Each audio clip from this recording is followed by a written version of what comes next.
हम लोग भक्ति रसामृत सिंधु से पढ़ रहे हैं।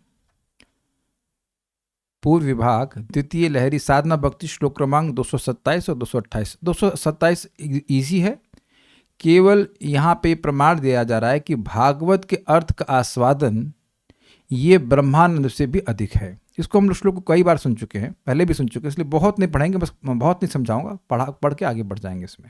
मेरे पीछे बोलिए। ये श्लोक बोला है शुकदेव गोस्वामी ने।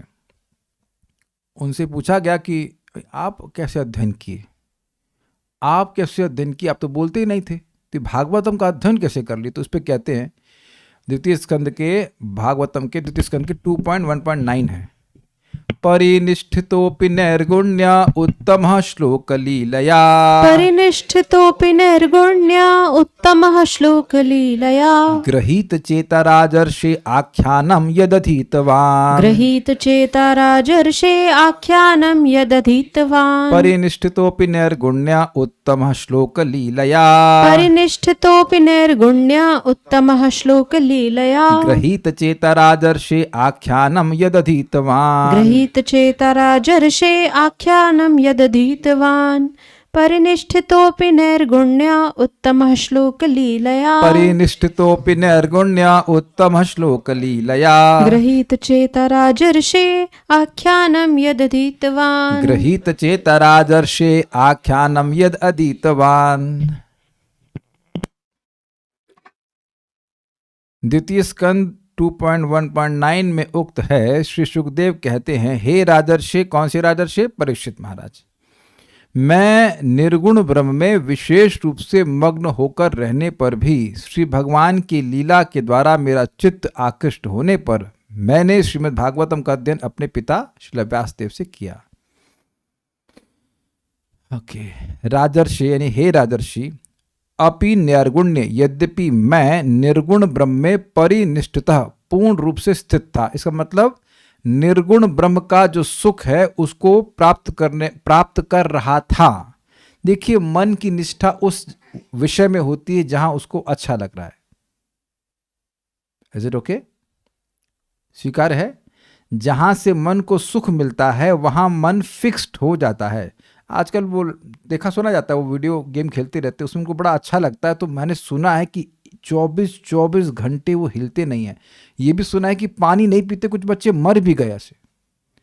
अब कुछ उनको रुचि मिलती होगी, वेरी स्ट्रेंज, ऐसा है, सुना है आपने? गौशाला में एक लड़का था, वो डिवोटी का लड़का था, उसको डी एडिट कराने के लिए लेके आए थे। वो बड़ा बहुत उतना वो एडिक्शन हो गया था उसको, पबजी या कुछ भी होता हो, डोंट एडवर्टाइज, बट लेकिन ऐसा होता है। लोग इस प्रकार से मन को जहाँ से सुख मिलने लगता है तो मन अपने आप वहाँ पे निष्ठ हो जाता है, फिक्स हो जाता है। तो कह रहे परितः निष्ठ था। ये नहीं है कि मैं एक समय ब्रह्म का ध्यान कर रहा हूँ और दूसरे समय ब्रह्म का अनुभव, ध्यान नहीं, अनुभव ना कर रहा हूँ, अनुभव निरंतर कर रहा था, अविद्या से पूरी तरह निवृत्त था, ये बात कहते हैं। तथापि फिर भी उत्तम श्लोक लीलया। अच्छा, एक और बात है, ब्रह्म में निष्ठ था मतलब चित्त पूरी तरह ब्रह्माकार था। ब्रह्माकार मतलब ब्रह्म के आकार वाला, अर्थात ब्रह्म स्वरूप, यानी कि ब्रह्म का अनुभव करने वाला था, ये बात है। इसका मतलब स्वाभाविक रूप से यह है कि भौतिक विषय कुछ भी उनको प्रभावित नहीं कर रहा था, ये बात भी क्लियर हो गई। तथापि फिर भी उत्तम श्लोक लीलया, भगवान उत्तम श्लोक की लीला के द्वारा, उत्तम श्लोक द्वारा वर्णित भगवान श्री कृष्ण की लीलाओं से, उनके द्वारा ग्रहीत चेता, आकृष्ट चित्त होने के कारण यत, जो आख्यानम, यह श्रीमद् भागवत रूपी भगवान की लीलाओं का वर्णन है, उसको अधीतवान, मैंने अध्ययन किया।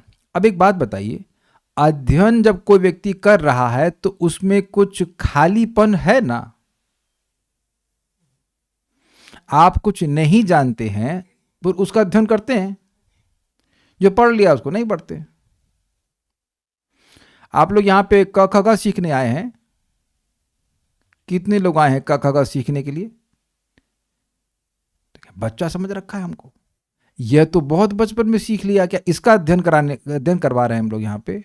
क्या कुछ समझ में आ रहा है? अध्ययन करने वाले को कुछ अपेक्षा होती है। अब बहुत बहुत गुह्य बात है। क्या गुह्य बात है? जिसको इस जगत में कोई अपेक्षा नहीं थी, मुझे कुछ भी ना खाने के लिए चाहिए ना सोने, कुछ कपड़ा जिसको नहीं चाहिए, उसे क्या अपेक्षा रहेगी जरा बताइए? कोई उनको गाली दे रहा है, कोई कुछ भी कर, उसे कुछ भी मतलब नहीं था। अरे व्यास का पुत्र होकर ऐसा काम कर रहा है, कोई भी कुछ भी बोलता हो, उसे कुछ भी मतलब नहीं। ठीक, ऐसे व्यक्ति के हृदय में भी जो पूरी तरह तृप्त था ब्रह्म के अनुभव से, जिसको किसी चीज की अपेक्षा नहीं थी, उसमें उसके चित्त को ग्रहीत चेता मतलब पकड़ लिया, वहां पर भी एक दिव्य अभाव का निर्माण किया, एक दिव्य अपेक्षा, एक्सपेक्टेशन की निर्माण भगवान की लीलाओं ने किया। क्या आप समझ पा रहे हैं इस बात को? थोड़ा सा वह चखे भगवान की लीलाओं को। 2 श्लोक हम भक्त तो सुनते हैं कि वो सुने थे। एक है कि ये अहो बकीयम स्तन कालकुटम वाला श्लोक सुने थे, और दूसरा क्या था, वो नटवर, क्या वराह पीडम नटवर वपु, जिसमें श्री कृष्ण के सुंदर रूप का वर्णन है, और अहो बकीयम वाला श्लोक जो है भगवान श्री कृष्ण की सुंदर अद्भुत दया का वर्णन है। तो भगवान की दया और सौंदर्य को सुन करके उनके मन में भी एक अपेक्षा का निर्माण हो गया। अपेक्षा समझ पा रहे, एक्सपेक्टेशन, कि हमको भाई ये तो हमें सुनना है, ये तो बहुत अच्छा है, हमको और भी सुनना है, हमको और भी सुनना है। स्वाभाविक सी बात है कि दिखा रहा है कि भागवत के अर्थ का आस्वादन ब्रह्म के सुख से भी कोटि गुना अधिक है, तभी उनका मन खिंचा। क्या सबको समझ में आ गया? आप मान लो कुछ भोजन कर रहे हो, ठीक है, तृप्त हो रहे हो, लेकिन कुछ ऐसी वस्तु ला दी जो उसके सामने आप जो भी खा रहे थे वो सब फीका हो गया, तो उसके पीछे भागेगा ना व्यक्ति। I think it's very easy to understand, कुछ कॉम्प्लिकेटेड नहीं है। तो यहां पे ये प्रमाणित किया जा रहा है कि भागवत के अर्थ का आस्वादन ये परमहंसों के लिए भी अपेक्षित है। परमहंस इम्पर्सनलिस्ट भी हो सकते हैं, ऐसा नहीं कि केवल भक्त होते हैं।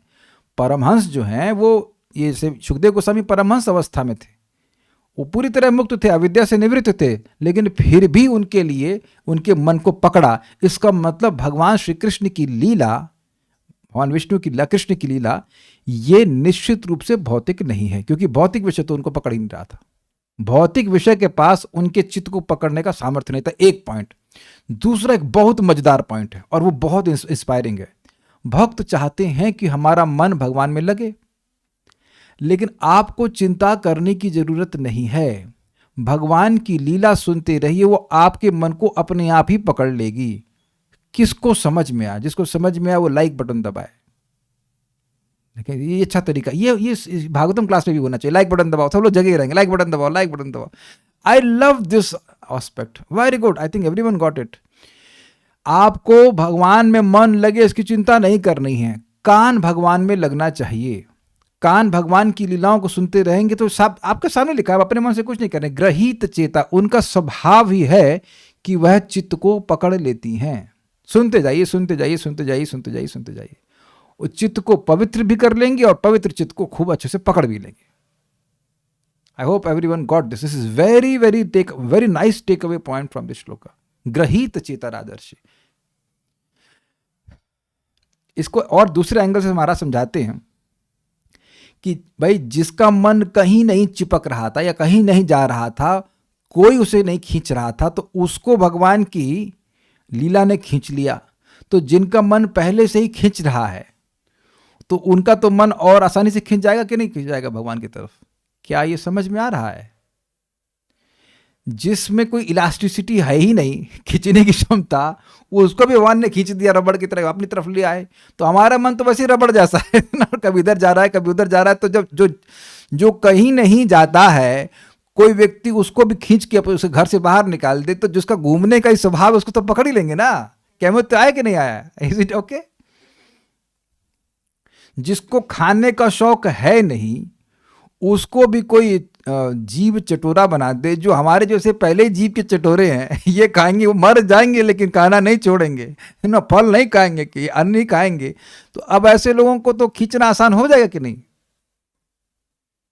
Is it not? तो ये भगवान के, अब ये हम लोग का अविश्वसनीय है, लेकिन हम लोग वही ग्रंथ पढ़ रहे हैं जिसको पढ़ने में सुखदेव गोस्वामी जी इंटरेस्टेड थे। जिसको पढ़ने में सुखदेव गोस्वामी नहीं, हाँ, जिसको पढ़ने में ही सुखदेव गोस्वामी इंटरेस्टेड थे, बाकी कुछ ग्रंथ नहीं पढ़ना चाहते थे, वॉज नॉट इंटरेस्टेड। इसीलिए तो व्यासदेव जी पिता हैं, फिर भी भागे वहां से। व्यासदेव जी को पढ़ाई के लिए खर्चा नहीं करना पड़ता था अपने बेटे के लिए। उनको चिंता नहीं थी लड़का हो गया इसकी पढ़ाई में खर्चा करना पड़ेगा क्योंकि खुद ही पढ़ा देते। लेकिन ना, क्या अच्छा, किसी का ट्यूशन मास्टर है व्यासदेव, तो किसी का ट्यूशन मास्टर हो व्यासदेव तो कहीं और भागेगा नहीं। लेकिन व्यासदेव जी का पुत्र होने के बाद भी उनको कुछ पढ़ने की अपेक्षा थी, हमें कुछ नहीं पढ़ना है। एंड स्टिल लौट के वापस आए और अध्ययन किया। अध्ययन मतलब, अध्ययन बोले तो अध्ययन ऐसे नहीं कि नॉवेल की तरह पढ़ दिए, एक एक शब्द एक एक बात को अच्छे से समझ करके, पूर्व अपर न्याय के साथ पहले क्या बोला है आगे क्या बोला है, ये सारी बात समझ कर उसका आस्वादन की और फिर आगे परीक्षित महाराज को बोले। ठीक है, यानी कि हम लोगों के लिए तो कभी भी भागवतम त्याज्य नहीं है, not even to the last point of our death, कभी त्याज्य। इतने परफेक्ट हम नहीं हो गए हैं कि भागवतम कभी त्याज्य हो। परफेक्ट हो गए होंगे तो भागवतम नितांत रूप से अत्याज्य लगेगी। ये लाइन समझ में आ गई? The more you become perfect the more it will become tasty.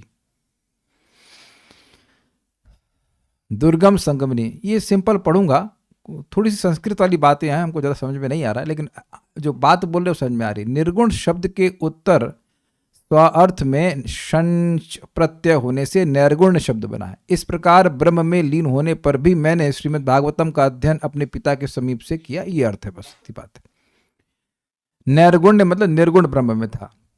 भक्ति सार प्रदर्शनी, हे शुकदेव तुम अति प्रसिद्ध व्यक्ति हो, जन्म से ही तुम ब्रह्मानुभवी हो, घर को छोड़कर चल दिए, तुम्हारे पीछे पीछा पिता के चलने पर भी तुमने उनको नहीं पहचाना।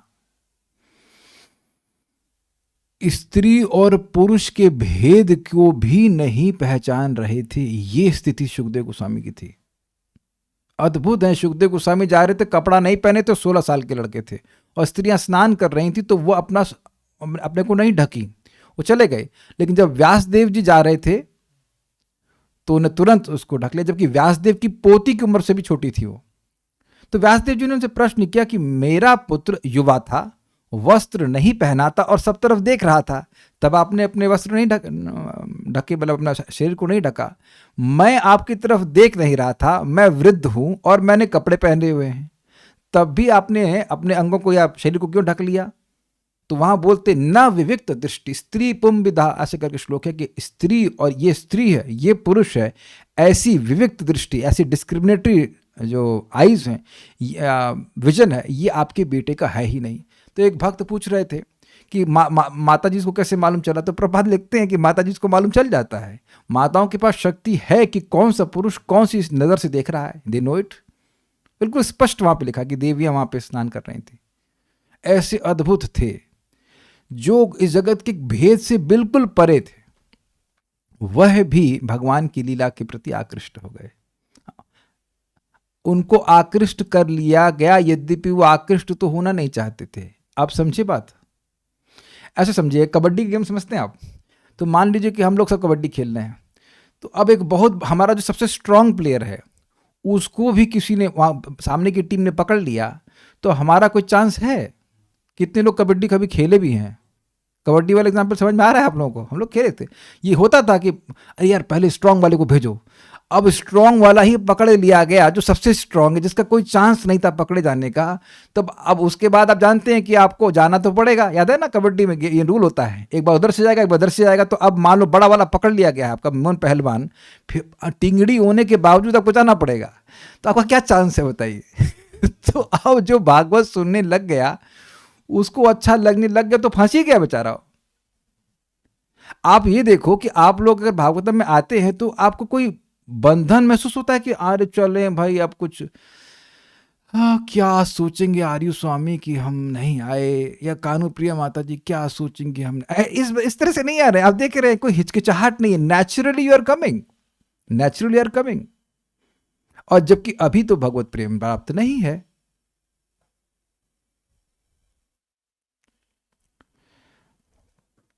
तो पहचानने पे बोला तो किसी को नहीं पहचान रहे थे, लेकिन वो पहचान गए। क्या पहचान गए? भागवत को पहचान गए। ये तो बढ़िया रस है, ये उत्कृष्ट रस है, उसको पहचान गए। अब तुम कैसे कह रहे हो कि मैंने पिता के पास से श्रीमद् भागवतम का अध्ययन किया?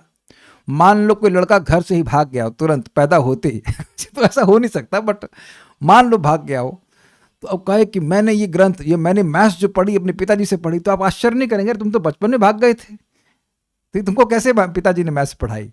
इसी बात पे प्रश्न को कह रहे कि नहीं, मैं भाग गया था लेकिन वापस आया।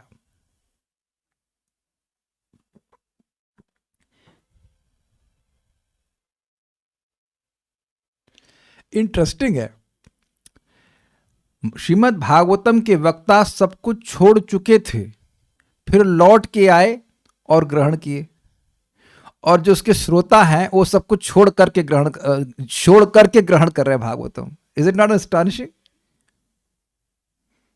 कुछ समझ आया ना बात? यही तो परीक्षित महाराज आश्चर्य प्रस्तुत कर रहे हैं कि आप जंगल में रहने वाले मुनियों को भी नहीं दिखते हैं और आप हमें कैसे दिख गए? तो इनकी भी तो कुछ अपेक्षा थी सुखदेव गोस्वामी की, मैं परीक्षित महाराज को कथा बोलूं। क्या ये समझ रहे हैं आप? जैसे इनकी अपेक्षा थी कि हम अब भागवत समझें तो पिताजी से सीखे, तो सीख लिए, उसके बाद ये रह नहीं पाए बोले बिना लेकिन कोई सुनने वाला मिल नहीं रहा था, तो भगवत प्रेरणा से, भगवान के आयोजन से घूमते घूमते घूमते घूमते पहुंचे वहीं पे जहां पे परीक्षित महाराज देह त्याग करने के लिए थे। अच्छा, ये भी आप नहीं कह सकते किसी से सुने होंगे। हाँ भाई, जब किसी से बात करेंगे तब तक कोई न्यूज मिलेगी। वो कुछ ना बात कर रहे ना कुछ बात ही नहीं कर रहे, पागल की तरह घूम रहे। अच्छा ये बताइए, आपने कभी आज तक किसी पागल घूमते हुए देखा तो बताया न्यूज क्या हुई आज? मेरा लैंग्वेज समझे? ये आज मैं सोच रहा हूँ, विचार कर रहा हूँ, वृंदावन में कई बार दिखते हैं कोई पागल की तरह घूम रहा हो, कपड़ा भी ना पहना हो, तो उसको बताएंगे अरे तुमको पता है कि भारत का प्रधानमंत्री क्या आज आपको पता है भारत के प्रधानमंत्री पूरा घर बार त्याग दिए हैं। Will you say that?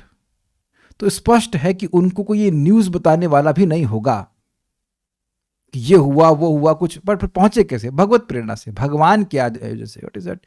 Krishna ब्रह्मांड भ्रमित कोनो भाग्यवान जीव, गुरु कृष्ण प्रसादे पाए भक्ति लता बीज। इसको उद्धव जी स्वयं ही परीक्षित महाराज को बोले थे। उद्धव जी भागवत सुना रहे थे भगवान की रानियों को उद्धव कुंड में, तो परीक्षित महाराज भी सुनना चाहते तो कहते नहीं नहीं, आपको आगे व्यवस्था मिलेगी, अभी आपका कर्तव्य है कि कली का दमन कीजिए, आगे आपके लिए व्यवस्था होगी भागवत सुनने की। यानी कि भागवत सुनने की व्यवस्था हर जीव के लिए कौन करता है? भगवान करते हैं। It is not an accident कि आप और मैं यहां भागवत पढ़ा रहे हैं। It's not an accident. काले कृष्ण को संदेह हो रहा है कुछ? क्या बोल तो नहीं, लेकिन आंखों में आपको से लग रहा है। Is only directly guided by Krishna. भगवान की ही प्रेरणा से कोई व्यक्ति श्रीमद् भागवतम को परंपरा में सुनने का भाग्य प्राप्त कर सकता है, नहीं तो नहीं। अद्भुत बात है, श्रीमान सनक सनातन प्रभु बता रहे थे कि जर्मनी में उनको सबसे पहली ग्रंथ कौन सा दिया गया? भागवतम। और कह रहे थे मैं पढ़ रहा था, मुझे कुछ समझ में नहीं आ रहा था, बट इतना था कि सही है। This is amazing beauty of Srila Prabhupada. Germany में कोई व्यक्ति प्रभुपाद ग्रंथ लेगा, उसे भागवत ले, उसे क्या समझ में आएगा? कौन क्या है? कुछ भी समझ में नहीं आता। But that's the potential of Bhagavatam. Anyways, तो इसलिए भागवतम का अध्ययन किया। इसके उत्तर में कहते हैं काहे कि परिनिष्ठतोपि इत्यादि, ग्रहित चेता अर्थात आकृष्ट चित्त होने के कारण। हमको याद आ रहा है कि हम लोग जब 1.1.1 पढ़ा रहे थे तो एक माता जी थी, बाद में मुझे, उसको हम जानते नहीं थे क्लास में आ रही है कि नहीं आ रही है, शायद वीडियो ऑफ रहता होगा, लेकिन बहुत बाद में आई और मैं ऑफिस में बैठा था तो आके कुछ डोनेशन भी दी कि प्रभु जी हमसे कोई श्लोक याद होता ही नहीं था, लेकिन आपने इतनी बार गवाया कि याद हो गया, जन्मादस्य वाला श्लोक। ना आप समझ सकते कि पहला श्लोक कितना टफ है, काफ़ी टफ है। 70 दिन क्लास दिए तो हो सकता है आती होंगी, तभी तो बार बार गाई हमारे साथ, तो गाई गा के उनको याद हो गया। तो अब श्लोक का अर्थ तो क्या समझती होंगे हमको नहीं पता, लेकिन शब्द से आकृष्ट हो गए। आप लोग अभी पिछले कार्तिक में इसी कार्तिक में हम लोग गा रहे थे ना गोपी गीत, कितना सुंदर अर्थ, उसका अर्थ तो चलिए बहुत अच्छा है, लेकिन उसको गाना कितना अच्छा लगता है, यू नो, लाइक दैट। तो सहज मन खिंच रहा था कि नहीं खिंच रहा था? जिसने भी गोपी गीत हमारे संग गाया है, आप देखिए केवल सुनने की दृष्टि से कितना सुंदर लगता था गाने में। अर्थ तो समझ जाए बहुत अच्छी बात है कि नहीं? हम लोग अभी वो जो नया ट्यून सीखे थे इसमें माधुर्य कादम्बरी में, हृदय प्रेव, भूल गया श्लोक था जो कि जन्मादस्य की तरह ही चलता है, वो ट्यून कितनी अच्छी लगती है। धर्म प्रोजित कैटबोत्र परमो निर्मत्सराणाम सताम वेद्यम वास्तवमत्र वस्तु शिवदम तापत्रयोन्मूलनम्। श्रीमद्भागवते महामुनिकृते किं वा परेरीश्वरः सद्यो हृदवरुध्यतेऽत्र कृतभिः शुश्रूषुभिस्तत्क्षणात्। अब इसको केवल ऐसे पढ़ देंगे तो इतना मजा नहीं आएगा, लेकिन गा रहे हैं तो क्या ये मन को नहीं खींच रहा है? अच्छा, आप में से बहुत से भक्तों का अनुभव जरूर होगा कि मतलब अभक्त जीवन में आप कोई गाना गाते थे, उसका अर्थ नहीं समझ में आता था। हम ऑब्वियसली गाना नहीं गा के बताएंगे, लेकिन बहुत सी गज़लें होती हैं, इतना टफ उसका अर्थ होता है, समझ नहीं आ रहा बोल क्या रहे हैं, लेकिन कान में इतना अच्छा लगता है कि उसको याद कर लेते हैं। किसी ने ना किया हो तो जरा हाथ खड़ा करें। सबको, अरे सब लोग म्यूजिक के शौकीन है लगता है। हाँ, वेरी गुड वेरी गुड। तो आप समझ गए, मैं गज़ल का इसलिए नाम ले रहा हूँ क्योंकि उर्दू अपने को आती नहीं है, लेकिन उर्दू सुनने में बड़ी अच्छी लगती है। तो वो शब्द इतना आकर्षक होता है कि आपके चित्त को खींच लेता है। What to talk of understanding the meaning, वो जनरली नहीं समझ में आती हूँ, पता नहीं क्या क्या बोलते हैं, कुछ अलग कुछ अजीब से वार्ते वो लिखते हैं।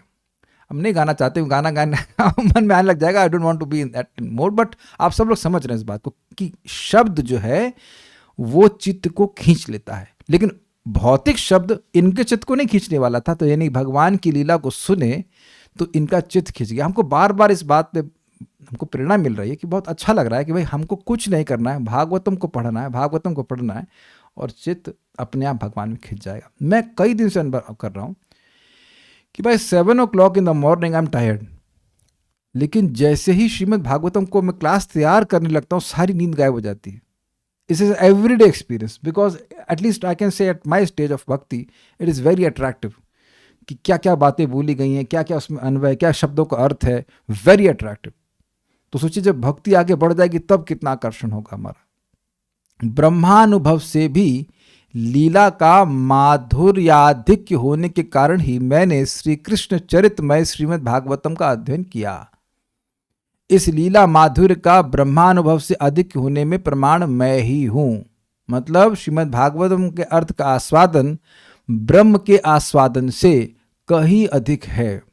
कितना अधिक है वो भी सोच लीजिएगा, समझ लीजिएगा। ब्रह्म का सुख वर्णन किया गया कि मान लीजिए एक बूंद है, तो भगवान की भक्ति का सुख कितना है? समुद्र के समान है। या कोई कहता है, दूसरा भी बात बोलिएगा, ब्रह्म के सुख को अगर द्विपरार्ध गुना, ब्रह्मा जी की जितनी परम आयु होती है उतने जितने नंबर होते हैं, उतने दिन होते हैं, उतने टाइम मल्टीप्लाई कीजिए तो भी भक्ति के सुख की एक बूंद के बराबर भी नहीं है। ये मैथमेटिक्स सबको समझ में आ रही है कुछ? भाई सतयुग, त्रेता, द्वापर, कली, ये मिला के हुआ 43 लाख साल। ऐसे करके 1000 युग होते हैं और 1000 युग का मतलब साइकिल होती है, वो ब्रह्मा जी के 12 घंटे होते हैं। वैसे 12 घंटे उनकी रात्रि होती है और ऐसे करके ब्रह्मा जी 100 साल जीते हैं पूरे। ठीक है, तो उसमें जितने दिन होंगे उतना जोड़ लीजिए, उतना टाइम आप ब्रह्मानंद को मल्टीप्लाई करेंगे तो भक्ति के सुख के एक बूंद के बराबर भी नहीं है। तो भक्ति मतलब भागवत श्रवण करना, नाम उच्चारण करना, सभी भक्ति के सुख में आ जाएगा। आप ये विचार कीजिए कि कितने फोर्स से खींचे हैं। जरा विचार कीजिए कि मैं किसी व्यक्ति को खींचूं, कोई बाइक पे हो और वो उससे किसी व्यक्ति को बांधा जाए और खींचे, मतलब थोड़ी खराब से एग्जांपल दे रहा हूं, कोई जीप खींचे और कोई ट्रक खींचे। आप खींचने का बात समझ पा रहे हैं? अगर कोई इंसान खींचेगा तो हो सकता है कि आप रेजिस्ट कर पाए, ठीक है। बाइक वाला खींचेगा तो भी, बुलेट फिर भी कठिन होगा, फिर भी चलो खींच ले, मार्ग रोक ले, किसी तरह से रोक ले। लेकिन कोई जीप से खींच दे या कोई अगर ट्रक से खींच देगा तब भी रोक लेंगे।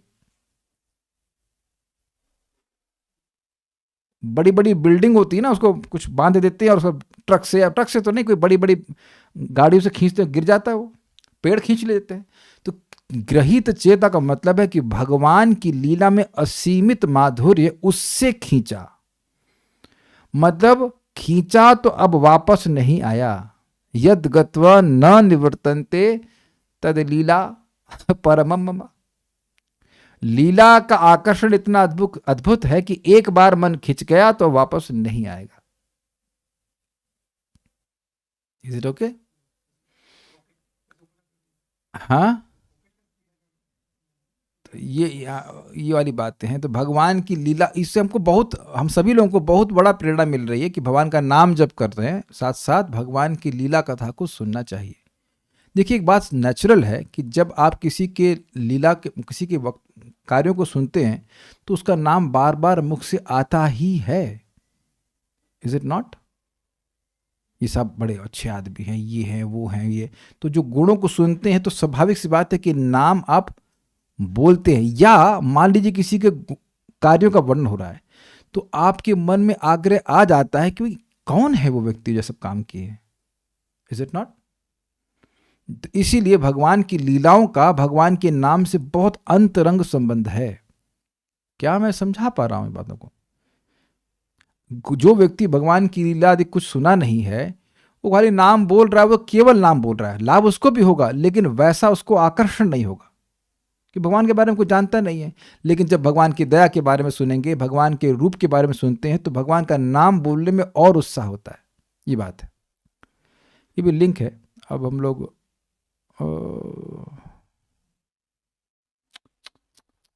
क्या करा जाए, छोड़ दिया जाए कि कर लिया जाए? क्लास तो भी खैर 20 मिनट की हुई है तो इसको तो हम जरूर पढ़ेंगे।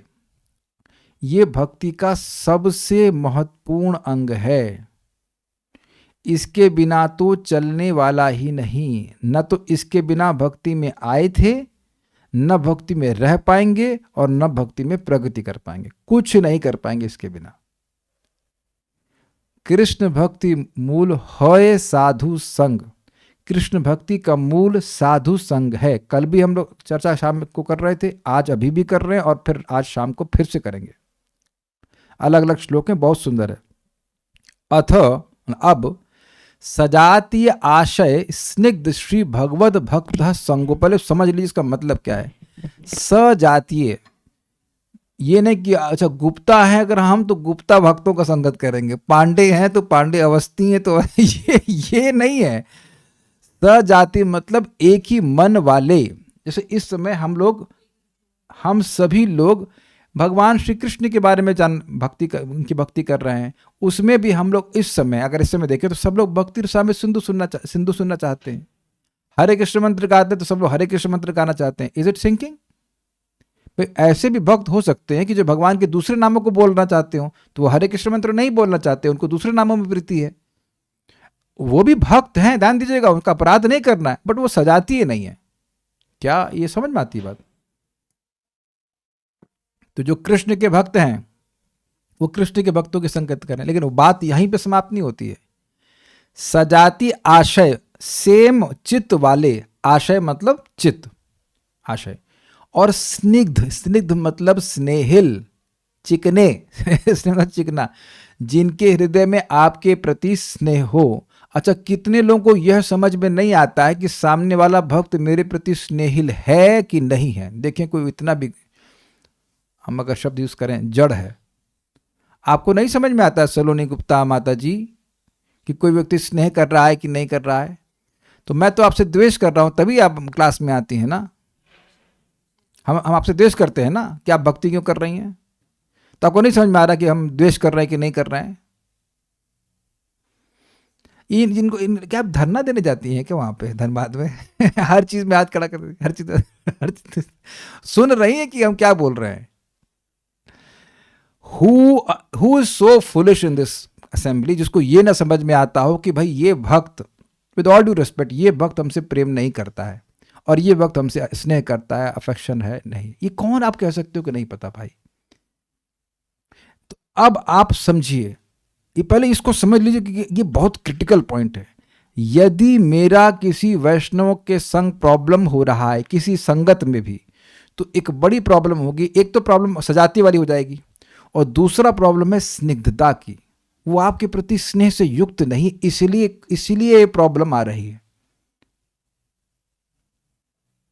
क्या सबको, अच्छा अभी तक कभी किसी भक्त की किसी वैष्णव संगत में कोई दिक्कत आई है आपको? आई है। तो अब आप ये देख पा रहे हो कि वहां पे स्निग्धता की कमी थी, एटलीस्ट आपके प्रति। मान लीजिए आप स्नेह दे रहे हैं लेकिन उधर से स्नेह नहीं आ रहा। देखिए, स्नेह का मतलब ये नहीं कि डांट नहीं पड़ेगी, परम पूज्य हमको तो परम पूज्य वृंदावन चंद्र महाराज की डांट बड़ी अच्छी लगती है। तो हम कुछ गलत प्रश्न कर लिए, अप्रासंगिक प्रश्न करने, गलत तो नहीं था, तो उस दिन तो गुस्सा हो गए, तुरंत उठ के चल दी वहां से, रुके नहीं, गुस्सा हो गए। अगले दिन बुलाए और 300 लोग के सामने खड़ा करके फिर बोल रहे हैं अपने प्रश्न छोड़ नहीं रहे। फिर बाद में मैं महाराज के पास गया तो महाराज बोले फांसी नहीं दूंगा it was so with so much affection you know, पर फांसी नहीं दूंगा फिर सब बहुत फिर एकदम से गंभीर होकर बोले कि देखिए वक्ता का, हम समझ गए थे क्या वो महाराज कहना चाहते हैं। वक्ता जो बोल रहा होता है उसके मति, उसका प्रभाव जो है वो उस विषय में होता है, तो अलग से कुछ बात नहीं पूछनी चाहिए, उसी संबंध में पूछना चाहिए था। So that chastisement I will remember for whole life, but that was done out of स्नेह, कि ये गलती आगे दोबारा कभी ना करे बच्चा। Doesn't make sense. जो स्नेह ही कर रहा है वो वही डांटता है, वास्तविक असली मतलब वो हित कामना से डांटता है कि गलत ना करे, वो चिढ़ करके नहीं डांटता है।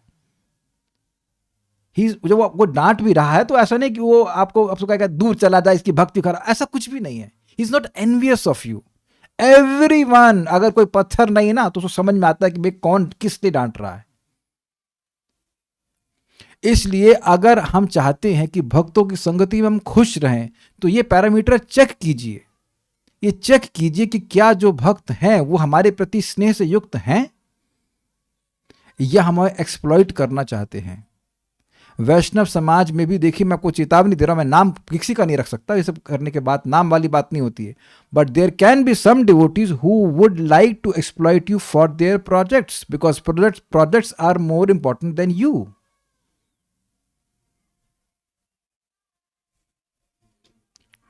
समझ रहे ना बात? तो वहां स्नेह गायब हो जाता है। स्नेह व्यक्तियों से किया जाता है, वस्तुओं से नहीं किया जाता है। परम पूज्य राधानाथ महाराज इस बात को कहते हैं, वस्तुओं को यूज करना चाहिए, व्यक्तियों को प्रेम करना चाहिए। लेकिन प्रॉब्लम क्या है कि हम व्यक्तियों को यूज कर रहे हैं और वस्तुओं से प्रेम कर रहे हैं। पूरे समाज की ये प्रॉब्लम है।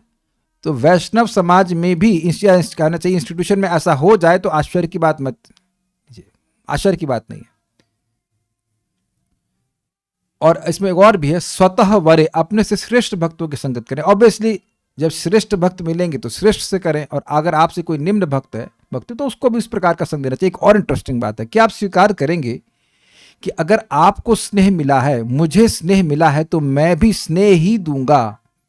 ये सुना होगा आपने कि जो बच्चे एक्सप्लॉइटेड होते हैं, बहुत की मारपीट होता है, पिटाई होती है बचपन में, तो फिर वह भी अपने बच्चों के संग या अपने डिपेंडेंट संग वैसे बर्ताव करते हैं।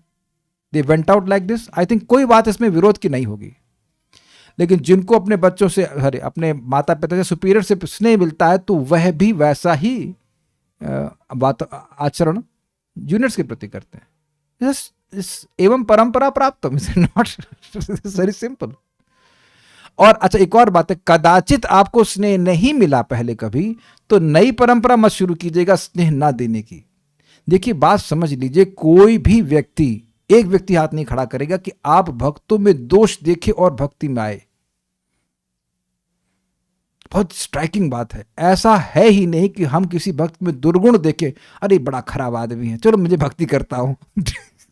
Does it work? नहीं, कभी हो, इम्पॉसिबल, ऐसा होना ही नहीं है। भक्तों में कुछ सराहना की, अरे बड़े खुश हैं, लोग नाच क्यों रहे हैं, समथिंग अट्रैक्टेड यू, उनका कुछ गुण आपको अच्छा लगा तो आप भगवान की सेवा में आए। कुछ तब आपको लगा हाँ मैं भी भक्त बनना चाहता हूं, है कि नहीं? तो सजाती आशय स्निग्ध और श्रेष्ठ भक्तों का संगत करेंगे तो प्रगति होगी। और मान लीजिए कोई भक्त आया और वो उसने शुरू कर, अरे आपको पता है ये हो गया वो हो गया, मतलब कृष्ण की लीला में नहीं, इस जगत की लीला में कुछ हो रहा है, तो उसका वर्णन करना चाहता है, तो मतलब वह हमारे हृदय को अपवित्र करने के लिए आया है। यही स्नेह है ना, कि किसी के कान को संडास बोलते हैं ना, संडास टॉयलेट पॉट, हाँ, तो किसी के कान को संडास बना दिया जाए, यही ना स्नेह है, यही स्नेह होता है ना। स्नेह तो यह है कि किसी के मल हो तो उसको भी साफ कर दिया जाए, तो माना जाएगा क्या स्नेह कर रहा है, पुत्र स्नेह कर रहा है। A Vaishnav leaves a place more clean. ये समझ रहे हैं इसका मतलब? कोई भी भक्त है, वास्तविक भक्त, तो जिस स्थान को छोड़ेगा वो स्थान और अधिक पवित्र होगा। इसका डायमेंशन समझ गए ना? किसी को खाने को देगा तो भगवत प्रसाद देगा, कुछ बात बोलेगा तो भगवान की बात बोलेगा, ताकि उस व्यक्ति को जो वहां से जाए तो उसका चित्त भगवान का स्मरण कर कुछ तो जाए, पवित्र होकर के जाए। This is very nice. ये स्नेह है कि नहीं है?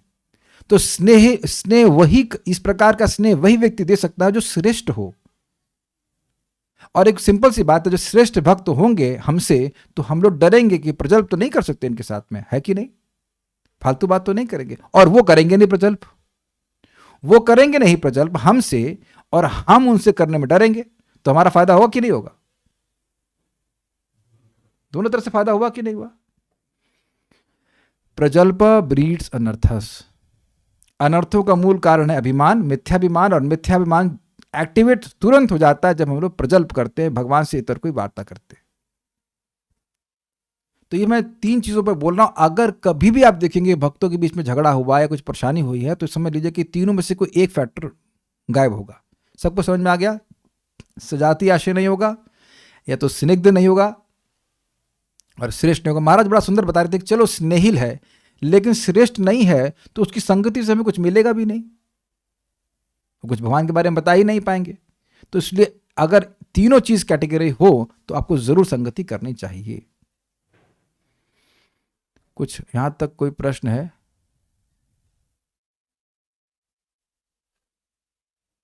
ठीक है, सो नथिंग इज देयर। अब इस संबंध में प्रथम स्कंद में भागवतम में 1:18-13, आज तो हम खाली श्लोक के अर्थ और अन्वय को लेके चलेंगे, कल फिर से पढ़ेंगे इसको। यहां पर इसके पहले वाला श्लोक में 18.12 में, जरा देखिएगा, मैं सही बोल रहा हूं, उसमें वो कहते हैं कि यार देखिए श्लोक क्या बड़ा मजेदार है कि हम लोगों का तो चेहरा केवल काला हुआ है यज्ञ करके, और आप आ गए हैं सुत गोस्वामी जी, शौनक आदि ऋषि कहते हैं, और हमको गोविंद के चरणों के अमृत को पिला रहे। जरा दिखाइए फटाफट से श्लोक 1:18-12, can you see show me? Anyways, हाँ, कर्मण्यस्मिन् अनाश्वासे धूम धूम्रात्मनां भवान आपायति गोविंद पाद पद्मासवम मधु। तो यहाँ पे शौनक ऋषि सुत गोस्वामी जी कह रहे हैं कि ये जो कर्म हम कर रहे थे ना, ये जो कर्मकांडी यज्ञ कर रहे थे, इसका कुछ विश्वास नहीं था कि फल मिलेगा कि नहीं मिलेगा। हाँ, एक फल जरूर था कि धूम्रात्म नाम भवान, हमारा चेहरा काला हो गया या हमारा मन काला हो गया। मन काला हो गया मतलब हम डिप्रेस हो गए कि धुआं निकल रहा है, सारा हाको डाको चल रहा है, कुछ रिजल्ट मिलेगा नहीं। अग्रीड? कोई यज्ञ कर रहे हैं तो धुआं तो आता ही है, लेकिन अगर इसमें भी अविश्वास हो कि पता नहीं इस यज्ञ का फल मिलेगा कि नहीं मिलेगा, तो मन भी काला हो जाता है। कभी मन काला हुआ है किसी का यहाँ पे? Okay, so you understand this things. मन ना, you feel that blackishness in the heart कि क्या कुछ नहीं जिंदगी में रखा है, कार्य कर रहे से फल ही नहीं मिल रहा। ठीक है, फिर कह रहे हैं कि आपायति गोविंद पाद पद्मासवम मधु, लेकिन आप आ गए और हमको गोविंद के चरण कमलों से निकलने वाले मधु अर्थात उनकी लीला कथा का रसास्वादन करा रहे हैं।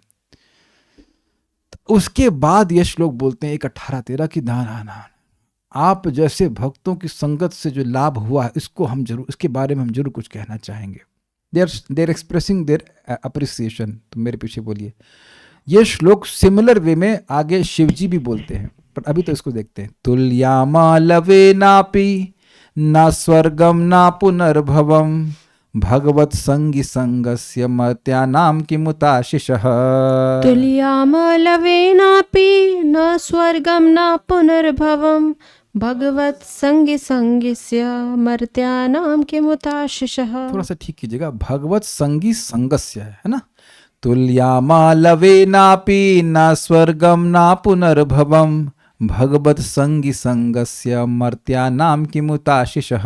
तुल्याम लवेनापि न स्वर्गम न पुनर्भवम भगवत संगी संगस्य मर्त्यानाम किमुताशिषः। फिर से बोलिए, श्लोक याद हो जाना चाहिए, जिंदगी भर याद रहना चाहिए। तुल्यामा लवेनापि न स्वर्गम न पुनर्भवम भगवत संगी संगस्य मर्त्यानाम किमुताशिषः। तुल्याम लवेनापि न स्वर्गम न पुनर्भवम भगवत संगी संगस्य मर्त्यानाम किमुताशिषः। तुल्यामलवेनापि न स्वर्गं न पुनर्भवं भगवत्सङ्गसङ्गस्य मर्त्यानां किमुताशिषः। तुल्यामालवेनापि न स्वर्गम न पुनर्भवम भगवत संगी संगस्य मर्त्यानाम किमुताशिषः। सजातीय आशय युक्त स्निग्ध श्री भगवत भक्त का संग 62 प्रथम स्कंद में उक्त है, भागवत 1:18-13। इससे पहले कि इसमें आगे जाऊं, एक इंपॉर्टेंट बात है कि भक्त संग को सबसे महत्वपूर्ण इसलिए भी कह रहे हैं क्योंकि अगर ये हो गया तो भक्ति के सभी अंग संपादित होने लग जाएंगे। नाम संकीर्तन होगा, कथा श्रवण होगी, विग्रह की सेवा होगी, धामवास होगा, सब कुछ इसके ऊपर आधारित है। ये नहीं होगा तो कुछ नहीं होगा, ये बात है। भगवत भक्तों की लवमात्र के संग, लव मतलब सेकंड का भी कुछ बहुत थोड़ा सा अंश, भगवत भक्तों के लवमात्र के संग से स्वर्ग एवं मोक्ष की भी तुलना नहीं की जा सकती। फिर मनुष्यों के तुच्छ भोगों की तो बात ही क्या है। जरा पहले इस तुलना को समझ लीजिए। देखिए, भक्ति के 9 स्टेजेस हम सुनते हैं, श्रद्धा, साधु, संग, उसके बाद भजन क्रिया, फिर अनर्थ निवृत्ति, फिर निष्ठा, रुचि, आसक्ति और प्रेम। तो अब स्वर्ग जो है वो कर्मकांड का साध्य है, कर्मकांड का परफेक्शन है कि स्वर्ग की प्राप्ति हो जाए, अग्रीड। मोक्ष ज्ञान मार्ग का साध्य है, ज्ञान की सफलता ये है, पूर्ण सफलता है कि जीव मुक्त हो जाए, ये भी समझ में आ गया। तो अब इन दोनों की सफलता ले लीजिए, दोनों मार्गों की सफलता ले लीजिए। और साधु संग क्या है? भक्ति का सेकंड स्टेप है। हमेशा हमेशा के लिए मुक्ति मिलती है शाश्वत रूप से, स्वर्ग भी कई हजारों साल तक मिलता है। वो हजारों साल का स्वर्ग का स्टे और शाश्वत समय के लिए इम्पर्सनल लिबरेशन, मुक्ति, वह भी भक्ति के सेकंड स्टेप के लव मात्र के बराबर भी नहीं है। डाइजेस्ट हो रहा है कि नहीं हो रहा है? साध्य की तुलना नहीं हो रही है, साधना के सेकंड स्टेप की तुलना भी नहीं की जा सकती है कर्म कांड और ज्ञान कांड के साध्यों से। किसी को समझ में आया तो जरा लाइक बटन दबाइए, किसी को नहीं समझ में आया, वाह। एक, क्या यहां शुद्ध साधु के संग की बात हो रही है? मन कर रहा है कि गाली दें लेकिन हम छोड़ दे रहे हैं। साधु अशुद्ध भी होता है। साधु का मतलब क्या होता है अब हम शाम को भी समझाएंगे। वैसे साधु मतलब ही शुद्ध, ये शुद्ध गुरु के संग में। अरे गुरु मतलब शुद्ध, गुरु मतलब भक्त। वो वैष्णव के अलावा गुरु हो ही नहीं सकता, वो गुरु घंटाल है। गुरु बोल दिया मतलब वैष्णव। आप जो हम नाम नहीं रख रहे हैं, जिसने पूछा आप शुद्ध स्त्री हैं कि स्त्री बोले तो स्त्री, इज इट नॉट? शुद्ध स्त्री और अशुद्ध स्त्री क्या होती है? शुद्ध स्त्री, शुद्ध मतलब प्योर स्त्री, स्त्री तो स्त्री ना, पुरुष तो पुरुष, तो भक्त तो भक्त। ये शुद्ध माउस है, माउस तो माउस, डिजाइन अलग अलग होता है लेकिन माउस तो माउस ही होता है ना भाई। ये चीटी है। कैसे आप लोग प्रश्न कर देते हैं भाई? शुद्ध साधु संग मतलब क्या हुआ? साधु मतलब शुद्ध। कल प्रभुपाद जी के तात्पर्य में नहीं सीखे, साधु मतलब महात्मा जो अनन्य भाव से भगवान का भजन कर रहा है। ओके, तो हम ये नहीं, हमारे प्रश्न का जवाब इन्होंने प्रश्न से दिया, वो भी फालतू प्रश्न। जो प्रश्न पूछा उसको नहीं समझ में आया इनको। प्रश्न क्या है मेरा, मैंने क्या समझाया अभी यहाँ पे, क्या समझा रहा हूं, फिर से ध्यान से सुनिएगा। भक्ति की साधना का जो दूसरा स्टेप है, भक्ति की रुचि की अवस्था, भक्ति की आसक्ति अवस्था, भाव अवस्था, इसकी तुलना नहीं की जा रही है। जो भक्ति का जो सेकंड स्टेप है, साधु संग में तो भाई साहब अनर्थ निवृत्ति भी नहीं होती। उस टाइम जब योजना बना के साधु संग किया जाता तब अनर्थ निवृत्ति नहीं होती है। अनर्थ निवृत्ति तो उसके बाद भजन क्रिया के बाद होती है। फोर्थ स्टेप हुआ ना, साधु संग के बाद भजन क्रिया करेंगे। Is it okay? तो जो व्यक्ति साधु संग कर रहा है, अभी भजन क्रिया शुरू भी नहीं करी है, अनर्थ निवृत्ति की तो बात छोड़ दीजिए, उसका जो भाग्य निर्माण हो गया है उसकी तुलना स्वर्ग प्राप्ति अर्थात कर्म मार्ग के परफेक्शन और मोक्ष मतलब ज्ञान मार्ग के परफेक्शन से नहीं की जा सकती है। अब कुछ समझ में आया? इसलिए समझा रहा हूं ताकि समझ जाएं, ताकि समझे कि भाग्य क्या है। आप लोग ऑलरेडी एटलीस्ट भजन क्रिया पे हैं, एटलीस्ट अनर्थ निवृत्ति पे हैं। किसकी चाय अभी तक नहीं छूटी है? जरा देखें कौन मुर्गा खा के आया अभी सुबह ब्रेकफास्ट में। तो आप समझ रहे हैं कि मुर्गा खाने छोड़ दिया है, चाय छूट गई, शराब तो खैर कहना ही क्या, और जुआ नहीं खेलते। ये सब अनर्थ निवृत्ति हो रही है कि नहीं हो रही है? तो आप कहाँ हैं? आप साधु संघ पे हैं। आप ऑलरेडी भजन क्रिया के स्तर पे हो, ऑलरेडी अनर्थ निवृत्ति पे हो भाई साहब। तो ये सब कितना भगवान की कृपा हम पर हो रही है, समझेगा तब ना व्यक्ति करेगा, नहीं तो मूर्ख व्यक्ति अपने भाग्य को न समझ करके चिलगोजी वाली चीज करता है। अच्छा, अब एक इंटरेस्टिंग बात है कि यहां की उपलब्धि स्वर्ग के आगे कुछ है। अब डबल कैमिति किया, जब स्वर्ग और मुक्ति भगवान की भक्तों की संगति का लव मात्र के बराबर भी कुछ नहीं है, तो इस जगत की उपलब्धि क्या? अब आप विचार कीजिए कि अगर जगत की उपलब्धि के पीछे हम साधु संग छोड़ रहे तो कितनी बुद्धि है। 1 ग्राम की 250 ग्राम, आप विचार कर लीजिएगा। इस पे कोई लाइक नहीं बटन दबाएगा। आप विचार कर लीजिएगा कि जगत की उपलब्धियों के लिए अगर व्यक्ति साधु संग छोड़ रहा है तो वो कितना बुद्धिमान है। कुछ हमारे स्टूडेंट ऐसे हैं कि ऐसा बिजनेस पकड़ लिए हैं कि वो अब शाम को कभी जिंदगी में क्लास आ ही नहीं सकते हैं। बिजनेस है रोज। और कह देंगे हाँ हम महाराज के बस प्रवचन सुन लेते हैं। तो फिर ट्रांसफॉर्मेशन क्यों नहीं हो रहा? फिर क्यों नहीं सुबह उठ पा रहे हो? It is not sufficient to hear recordings my dear devotees. आपको रिकॉर्डिंग सुन के काम नहीं चलाना पड़ेगा। आप बिजनेस भी रिकॉर्डिंग भी कर लेते हैं, अपनी रिकॉर्डिंग छोड़ देते हैं दुकान में और वो सारा काम करते। वरुण प्रभु आप रिकॉर्डिंग छोड़ देते हैं अपने ऑफिस में अपनी रिकॉर्डिंग चला दी, मीटिंग चल रही है, और doesn't work like that, is it not? पूजा माता जी कर लेती हैं रिकॉर्डिंग से जॉब। सब काम तो रिकॉर्डिंग से कर लेना। रिकॉर्डिंग सुन सुन करके तो हम लोग पास हुए आज तक, है ना? कुछ तो समय भक्तों की संगत में बैठ के सुनना चाहिए ना। आप में से कितने लोग मानते हैं कि रिकॉर्डिंग में कभी डांट पड़ी आप लोगों को? तो किसी को नहीं पड़ी ना आज तक। कोई कटाक्ष आपके ऊपर गया हो? कभी नहीं। Never happen. कोई संबंध ही नहीं बनेगा। नहीं बनना मतलब नहीं बनेगा, finish. We never become attached in that way. Recording का भी लाभ है, ठीक है, लेकिन हमने देखा कैसे महाराज का इस तरह का फोन ले लिया, वो जेब में डाले महाराज को लिटरली। अब वो बातें कर रहा है, उधर लेक्चर भी चल रहा है। हमने आंखों से देखा ऐसे लोगों को। ऐसा तो ना होता है। तो अब कैमित तो समझ पा रहे हैं, इस जगत की उपलब्धि तो 2 कौड़ी की है, उसके आगे तो स्वर्ग बहुत बड़ा है। तो स्वर्ग जब कुछ नहीं है तो फिर जब मोक्ष कुछ नहीं है तब फिर क्यों कुछ नहीं है, उसकी व्याख्या तो टीका में होगी, लेकिन इतना बात अभी श्लोक में कह रहे हैं। भगवत भक्तों के लव मात्र के संग से स्वर्ग एवं मोक्ष की भी तुलना नहीं की जा सकती। फिर मनुष्य के तुच्छ भोगों की तो बात ही क्या है। तुच्छ भोग से मतलब ये है कि प्रभुपाद समझाते हैं कि जो देवता हैं वो पॉटी करने के लिए भी भौतिक जगत में पृथ्वी पे नहीं आते। कोई कह दे ये सुलभ शौचालय है तो इसमें भी नहीं आने वाले हो। इतना हालत यहाँ पे खराब है। और हमको रियलाइजेशन हो जाता है जब देखिए धाम की बात नहीं कर रहा हूँ, लेकिन ये एक्सटर्नल विजन है। आप कहीं जाइए जगत में, लोगों की खकार समझते हैं, कफ पड़ा रहता है, खकार पड़ी रहती है, ये सब स्वर्ग में नहीं दिखाएगा। जहाँ जाएंगे वो पीक कर दिए, और कहीं कहीं तो लाइन से लोग मूत्र आदि त्याग कर देते, बदबू आती रहती रोड पे। ये सब स्वर्ग में नहीं होता है कभी। वो लोग कभी नहीं आने वाले यहाँ पे। मैं धाम की बात नहीं कर रहा हूँ, धाम तो एक्सटर्नल विजन है, हम लोग देख रहे हैं, नहीं तो वो तो ट्रांसेंडेंटल है।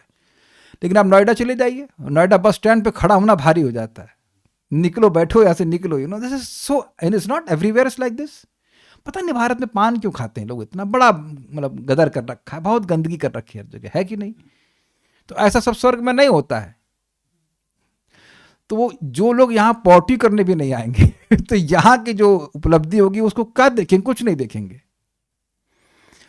भगवत संगी संगस्या, इस समझ शब्द को समझिए, भगवत संगी संगस्या, भगवान में जो भगवान के जो संगी हैं, जिनका भगवान में आसक्ति है, उनके संग से, अर्थात भक्तों के संग से, श्री भगवान के भक्तों के संग के। ये समझ में आया शब्द? वैध बात नहीं समझ में आया? स्त्री संगी का क्या मतलब होता है? बोलिए जल्दी से फटाफट बताइए। जो स्त्री संग करता हो। तो स्त्री संगी संग से क्या मतलब हुआ?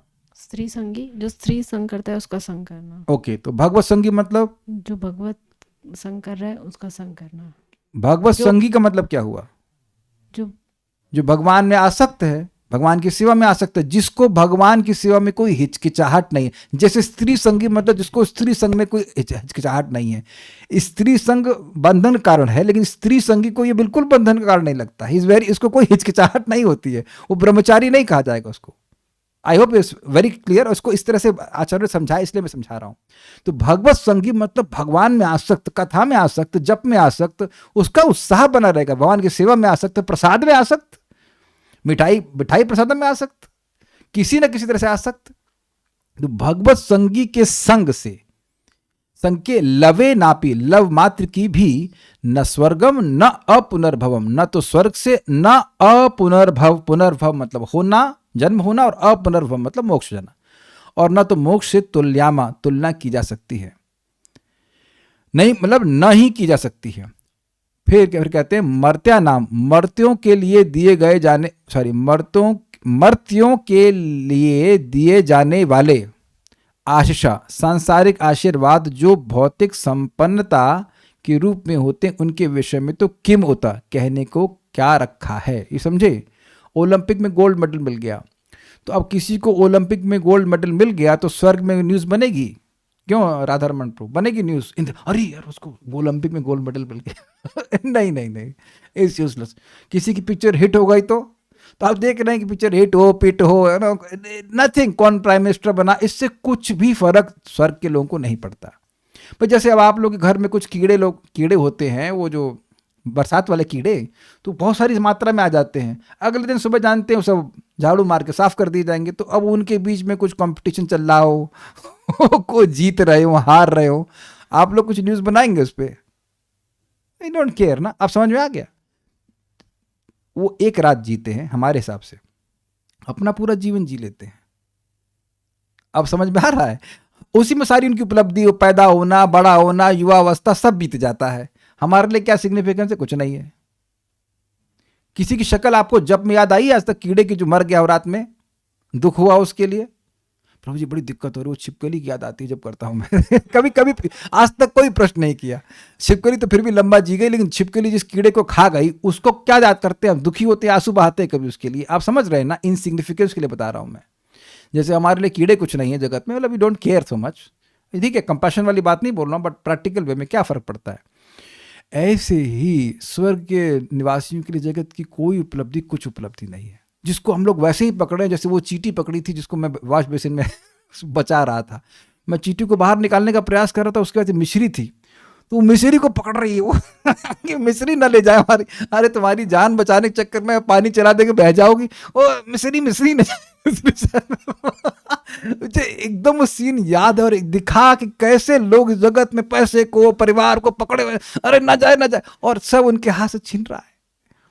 तो ये कह रहे हैं कि भौतिक उपलब्धि जगत की उधर 2 कौड़ी की है, उसके पीछे क्या भागना। कहने का मतलब ये है, ये शौनक ऋषि कह रहे हैं कि हमें अलभ्य लाभ प्राप्त हुआ है। हे सुत गोस्वामी जी, आपकी संगत मिलिए, बैठकर हम भागवत सुन रहे हैं, इससे बड़ा अधिक लाभ हमारे पास कुछ नहीं है। हम कहीं नहीं जा रहे हैं, बैठ के भागवत सुनेंगे। अब इतनी बात हम यहाँ पे रोक दे रहे हैं, हम आगे तो आराम से जाएंगे, कल पढ़ेंगे। आप लोग को थोड़ा सा टेस्ट दे दिया है श्लोक का, आगे पढ़ लीजिएगा। कोई प्रश्न है किसी का तो? भगवान का भक्त, ठीक है। एक बात आपको मैं बताऊंगा, बहुत अच्छी बात है। सब लोग, ये महात्मा वाले पॉइंट है, फिर आएगा। अपि चेत सुदुराचारो भजते माम अनन्य भाग साधुरेव समन्तव्य सम्यक व्यवस्थितो हिस्सा। सभी लोगों से निवेदन है कि कम से कम जीवन में एक बार 9.30 भगवद गीता को अच्छे से पढ़ लीजिएगा। श्री बलदेव विद्याभूषण जी की टीका है, चक्रवर्ती पाद की टीका है, प्रभुपाद की टीका है, तीनों को हम पढ़े हैं। अब लेक्चर भी चाहे तो सुन सकते हैं। तो कल एक विचार हो रहा था कि जब भगवान कह रहे हैं, वह श्लोक समझ लीजिए, अपि चेत सुदुराचारो, चाहे वो कोई बहुत सुदुराचार भी क्यों ना कर दे, भजते माम अनन्य भाग, लेकिन अगर उसका ये निर्णय है कि मैं भक्ति कर रहा हूं, भगवान की ही भक्ति करूंगा और उससे मुझे भक्ति ही प्राप्त करनी है, तो साधु रेव सब मंतव्य, उसको साधु ही मानो, क्योंकि सम्यक व्यवस्थित ही सा, उसका व्यवसाय, उसका निश्चय बहुत अच्छा है। ये सब तो अर्थ हुआ। अब आप ये बताइए, मैं अगर भगवान से पूछूं कि जब आप ये कह रहे हो कि साधु ही मानो, तो उसका दुराचार तुरंत क्यों नहीं खत्म कर देते? काहे नहीं साधु तुरंत बना देते? ये इतना मनमाने की क्या बात है भाई? भगवान में तो असीमित सामर्थ्य है कि नहीं? जहां मेरी बात में दोष लगे आप लोग प्लीज हेल्प कीजिएगा, हम कहाँ गलत बोल गए हूं। भगवान में असीमित सामर्थ्य है कि नहीं है? है। और वो कह रहे हैं कि देखिए मेरे भक्त में कोई दुराचार भी हो, मेरे अनन्य भक्त में कोई दुराचार हो तो भी उसको साधु माननी। तो ये प्रार्थना करने की जरूरत क्या है आपको? हम तो प्रश्न ये कर रहे हैं, जरूरत क्या आपको प्रार्थना करने की? देखो हमारे भक्त को ना साधु मानो, साधु मानो। तो क्या जरूरत है? क्या आपके पास सामर्थ्य नहीं इसको तुरंत ठीक करने का? है। क्या कृष्ण 1 सेकंड में आपको पवित्र नहीं कर सकते? पहले ये बताइए। आप कर सकते हैं। तो खुद भगवान की इच्छा है कि वह धीरे धीरे शुद्ध करते हैं।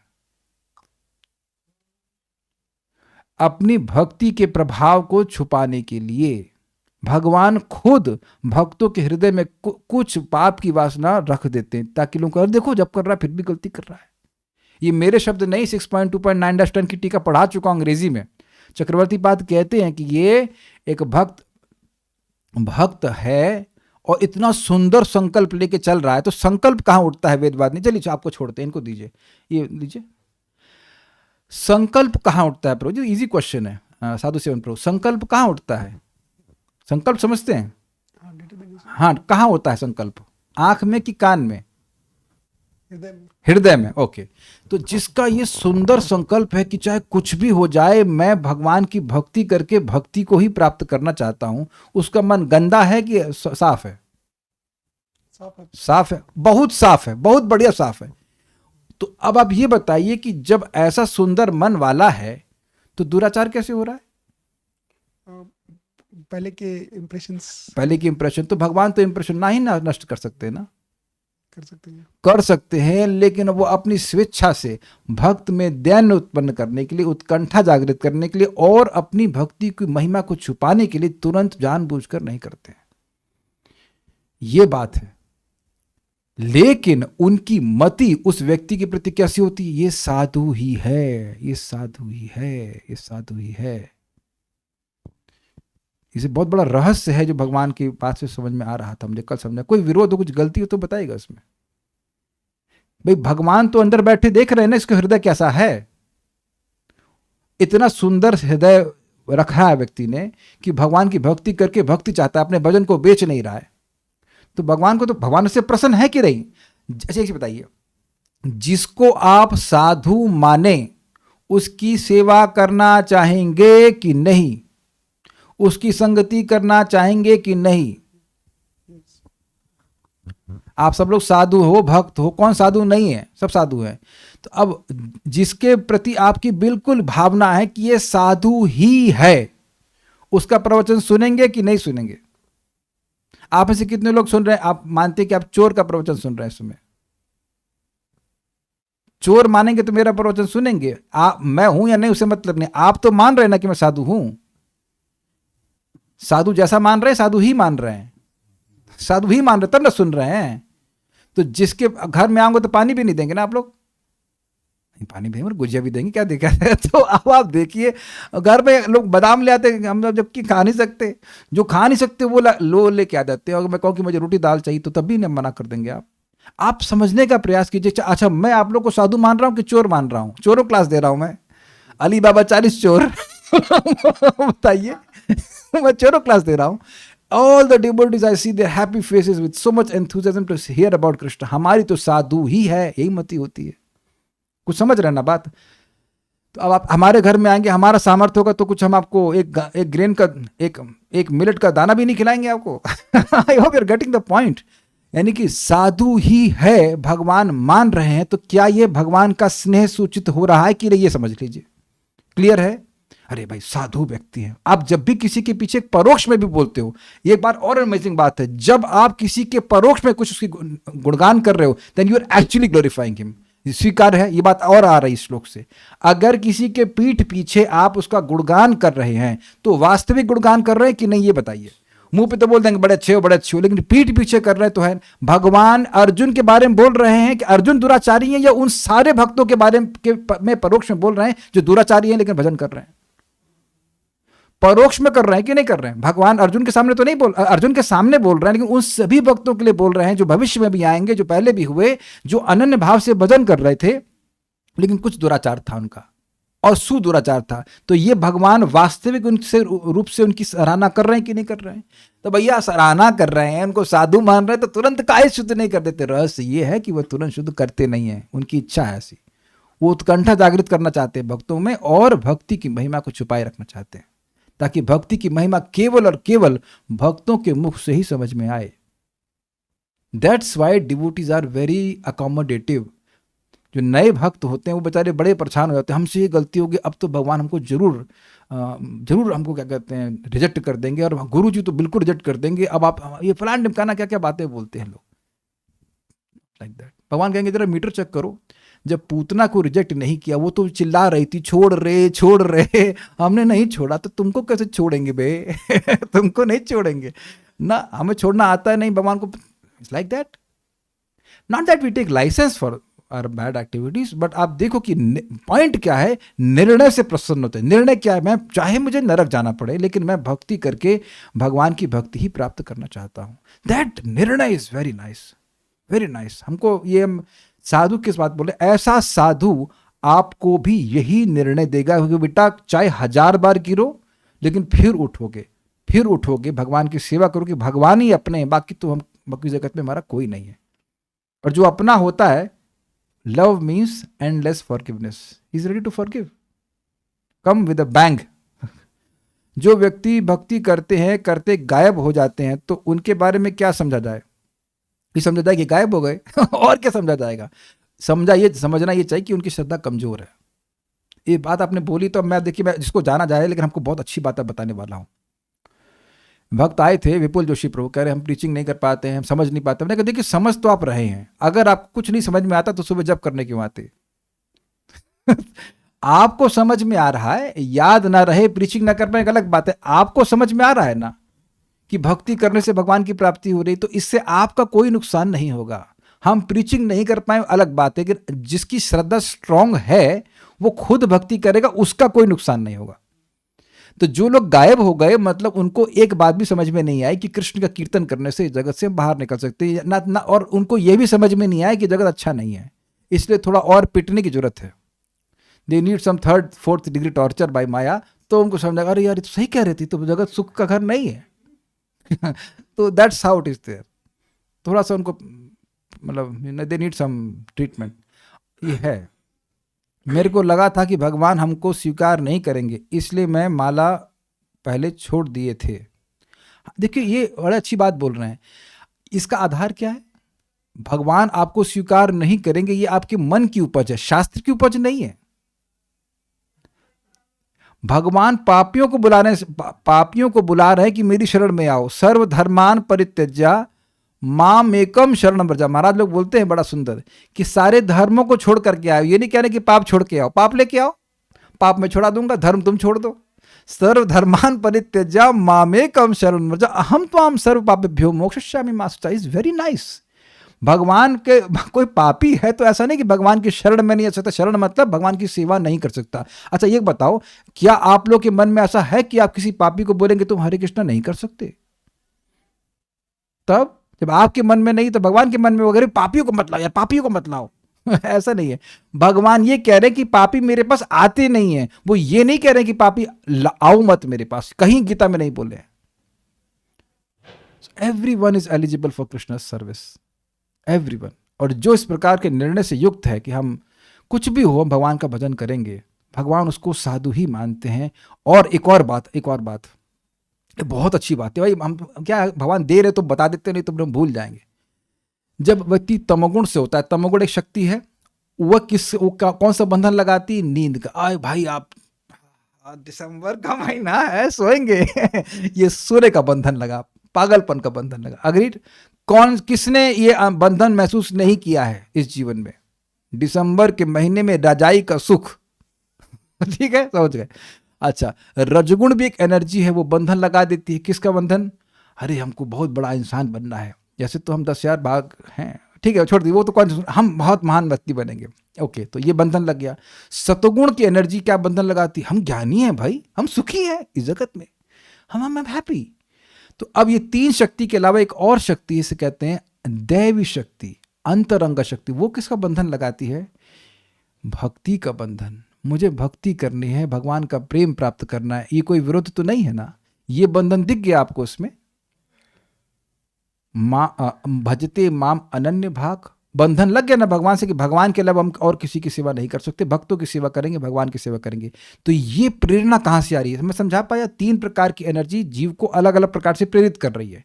तो अब जो व्यक्ति इस प्रकार से प्रेरित हो रहा है कि भगवान की भक्ति करके मुझे भक्ति ही चाहिए, जिसको ये बात समझ में आ रही है, he is inspired by this, he is not conducted by the 3 modes of material nature. और उसका प्रमाण गीता में ही, माम च यो अव्यभिचारिणा भक्ति योगेन सेवते सगुणान समितीत्यतान ब्रह्म भूयाय कल्पते। जो इस प्रकार से भक्ति कर रहा है, भगवान की अनन्य भाव से भजन कर रहा है, वो सारे गुणों से मुक्त होकर के भगवान के पास चला जाता है। कुछ भी हो हम भगवान का प्रसाद खाएंगे, कुछ भी हो हम नाम जप करेंगे, भगवान की कथा सुनेंगे, लाइक दिस। और ये जिसके पास रजगुण है वो रजगुण देगा, जिसके पास सतोगुण है वो सतोगुण देगा, तमोगुण वाला तमोगुण देगा। और भगवत संगी संज्ञा, जो भगवान में आसक्त है, संगी समझ गए बंधन, उसको बंधन अंतरंग शक्ति की वजह से लगा हुआ है, तो वो आपको अंतरंग शक्ति का ही आशीर्वाद देगा। और इसको हम लोग आज शाम को भी सुनने वाले हैं। वो यही भक्त, कोई भी भक्त एक बोलेगा भगवान की भक्ति कीजिए, भगवान की भक्ति करने से सुख मिलता है, इत्यादि इत्यादि। अब हम लोग जाते हैं, काफी समय हो गया। श्री भक्ति स्वामी सिंधु की जय, श्रील प्रभुपाद की जय, निताय गौर प्रेमानंदे।